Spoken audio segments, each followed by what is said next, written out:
இவன் எப்ப சிக்கிறான் அப்படின்னா 2005-6 இந்த காலகட்டத்தில் அமெரிக்காவில் இந்த மாதிரி ரோட் சைடில் இருக்கிற ஒரு குடும்பம் எங்களோட வீட்டை சேர்ந்த எங்க குடும்பத்தை சேர்ந்த ஒரு 15 வயசு சிறுமியை இப்படி அழைச்சிட்டு போய் இப்படி மோசமா இதை பண்ணிட்டாங்க, மசாஜ் வேலை அப்படின்னு கூட்டிட்டு போய் ரொம்ப தவறான வேலைகளில் எங்க குடும்பத்து சிறுமியை அப்படி ஈடுபடுத்திட்டாங்க அப்படின்னு ஒரு ஃபேமிலி போய் புளோரிடா மாகாணத்தில் இருக்கிற ஒரு காவல் நிலையத்தில் கம்ப்ளைண்ட் கொடுக்குறாங்க. அந்த கம்ப்ளைண்ட் அவங்க ஆரம்பத்தில் விசாரிக்காம விடுறாங்க, ஏன்னா அவனோட செல்வாக்கு அந்த அளவுக்கு. பட் அடுத்தடுத்த காலங்களில் வரிசையா 36 சிறுமிகள் புகார் வந்துகிட்டே இருக்குது. இது எப்படி வருதுன்னா, ஒரு சிறுமி புகார் கொடுக்குறான்னு வச்சுக்கோங்களேன், அந்த சிறுமிகிட்ட கூப்பிட்டு விசாரிச்சாங்க, யாருமா அவனை கூட்டு போனது அப்படின்னா, அந்த பெண்ணு இன்னும் 2 பேரை காட்டுறாங்க, அந்த 2 பேரை பிடிச்சா அவங்க இன்னும் 2 பேர் காட்டுறாங்க, அப்படியே 36 பேருக்கு அது எக்ஸ்டெண்ட் ஆகுது. அப்புறம் தான் கடைசியா அதுல ஜெஃப்ரி எப்ஸ்டீன் தான் எல்லாத்தையும் ஆர்கனைஸ் பண்ணி இந்த வேலையை பண்ணியிருக்கான் அப்படின்னு தெரிய வருது. இருந்தாலும் ஆரம்ப கட்டத்தில் அவன் மேல எந்த நடவடிக்கையும் எடுக்கப்படல. இப்படியே இந்த ப்ரெஷர் அதிகமாகி 2008 தான் இவனை அரெஸ்டே பண்றாங்க.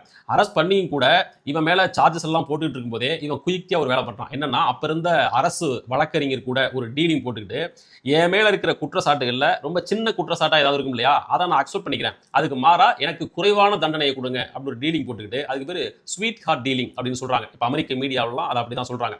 ஸ்வீட் ஹார்ட் டீலிங் அப்படி ஒரு டீலிங்கை போட்டு குறைவான தண்டனை வாங்குறதுக்கு பேசலாம். என்ன காரணத்துக்காக அவங்க ஒத்துக்கிட்டாங்கன்னு தெரியல, அப்படி ஒத்துக்கிட்டாங்க. என்ன வேற என்ன வெளிப்படையான காரணம் என்ன, அதோட சம்பந்தப்பட்ட அத்தனை பேரும் விஐபிகள், செலிபிரிட்டிகள், செல்வாக்கானவங்க, இவன் மூலமா அந்த உண்மைகள்லாம் வெளில வந்துச்சுன்னா அவங்கெல்லாம் சிக்க வேண்டியிருக்கும். அதனால குறைவான தண்டனை கொடுத்து எப்ஸ்டீனோட மனம் கூடாம பார்த்துக்கிட்டாங்க. இப்போ 2008 காலகட்டத்தில். ஸோ அதனோட தொடர்ச்சியா அப்போ அரெஸ்ட் பண்ணப்பட்ட அவனுக்கு மொத்தம் 18 மாதம் சிறை தண்டனை கொடுத்தாங்க. இந்த ஸ்வீட் கார்ட் டீலிங் மூலமா அந்த 18 மாசங்கிறது 13 மாசமா குறைக்கப்பட்டுச்சு. இந்த 13 மாசத்தையும் அவன் ஜெயிலில் ஃபுல்லா ஸ்பெண்ட் பண்ணல.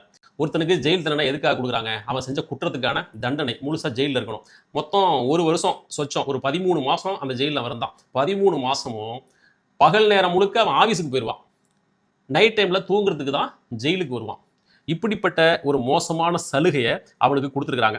இதுக்கு பேரு ஒர்க் ரிலீஸ் சலுகை அப்படின்னு பேரு. ஒர்க் ரிலீஸ் அப்படின்னு அங்க சொல்றாங்க. அது என்னவோ இங்க இல்ல, அமெரிக்காவில் அப்படி ஒரு சிஸ்டம் வச்சிருக்காங்களா, அல்லது இவனுக்கு மட்டும் கொடுக்கப்பட்ட ஒரு சிறப்பு சலுகை அப்படின்னு தெரியல. அப்படி எப்ஸ்டீன் ஒர்க் ரிலீஸ் அப்படின்ற சலுகையின் பேர்ல 13 மாசமும் ஜெயிலில் இருக்கிறோன்ற பேர்ல நைட்டு தூங்குறதுக்கு மட்டும் அங்கே வந்திருக்கான். பகல் முழுக்க தன்னுடைய ஆஃபீஸுக்கு போய் வேலை பார்த்துருக்கான். என்ன வேலை பார்த்துருக்கான் அப்படின்னா, ஏற்கனவே பார்த்தா அதே வேலை தான். இதே போல் ஆதரவு இல்லாத ஏழை சிறுமிகளை கூப்பிட்டு வர்றது, பிரெயின் வாஷ் பண்ணுறது, மறுபடியும் ஃபினான்ஸ் கன்சல்டன்ட் அப்படின்ற பேரில் பணக்காரங்களுக்கு இந்த சிறுமிகளை விருந்து வைக்கிறது அப்படின்னு ஜெயிலில் இருக்கிற அந்த 13 மாத காலத்துலையும் பகலில் போய் இந்த வேலையை தான் பார்த்துட்டு இருந்திருக்கான். 2009 வருஷத்தோட எண்டில் வெளில வந்துடுறான். வெளில வந்து அடுத்த 10 வருஷத்துக்கு இதே வேலையை இன்னும் அக்ரெசிவாக பண்ணுறான். இன்னும் உலகத்தில் என்னென்ன பணக்காரங்கள்லாம் இருக்கிறாங்களோ அத்தனை பேரை ரீச் அவுட் பண்ணுறான். அமெரிக்கா அப்படின்ற எல்லையை தாண்டி ஐரோப்பா, ஆசியான்னு உலகமே இவனோட ராஜ்யமாகுது. உலகம் முழுக்க அப்படி ஒருத்தர் இருக்க முடியுமா அப்படின்னு ஆச்சரியமா இருக்கு. அந்த அளவுக்கு உலகத்தோட அத்தனை தலைவர்களையும் அத்தனை பிசினஸ் மேனையும் ஆக்சஸ் பண்ணி அவங்களோட ஃபினான்ஸை மேனேஜ் பண்றது,